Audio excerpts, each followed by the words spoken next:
Alaikum. Peace to you all. My name is Saba Ahmed. I'm a law student at American University. I am here to ask you a simple question. I know that we portray Islam and all Muslims as bad, but there's 1.8 billion Muslim followers of Islam. We have 8 million plus Muslim Americans in this country, and I don't see them represented here. But my question is, how can we fight an ideological war with weapons? How can we ever end this war? The jihadist ideology that you talk about, it's an ideology.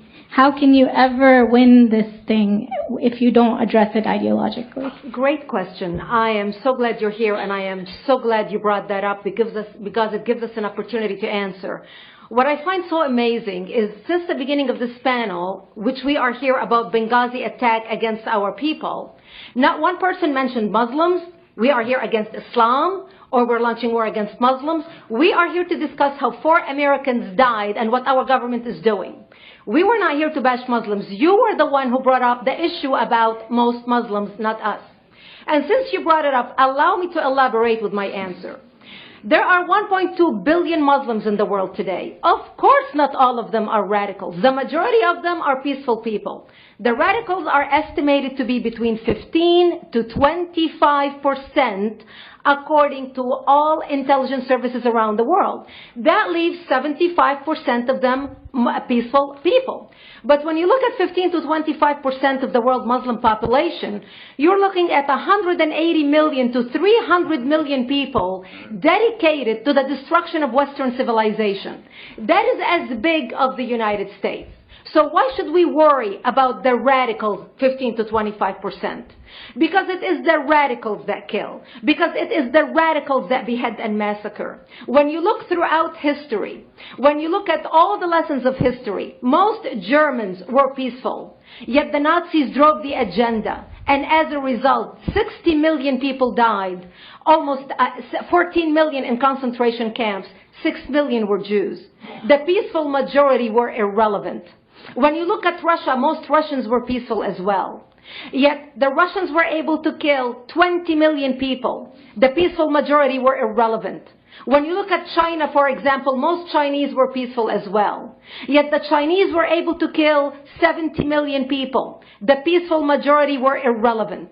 When you look at Japan prior to World War II, most Japanese were peaceful as well. Yet Japan was able to butcher its way across Southeast Asia, killing 12 million people, mostly killed with bayonets and shovels. The peaceful majority were irrelevant. On September 11th in the United States, we had 2.3 million Arab Muslims living in the United States. It took 19 hijackers, 19 radicals to bring America down to its knees, destroy the World Trade Center, attack the Pentagon, and kill almost 3,000 Americans that day. The peaceful majority were irrelevant. So for all our powers of reasons and us talking about moderate and peaceful Muslims, I'm glad you're here. But where are the others speaking out? And since you are the only Muslim representative,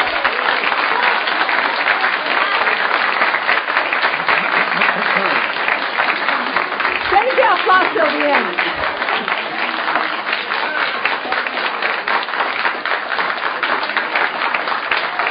Thank you. Thank you. And since you're the only Muslim representative in here, you took the limelight instead of speaking about why our government, and I assume, are you an American? You're an American citizen. So as an American citizen, you sat in this room and instead of standing up and saying a question or asking something about our 4 Americans that died and what our government is doing to correct the problem, you stood there to make a point about peaceful, moderate Muslims. I wish you brought 10 with you to question about how we can hold our government responsible. It is time we take political correctness and throw it in the garbage where it belongs and stop calling it fair.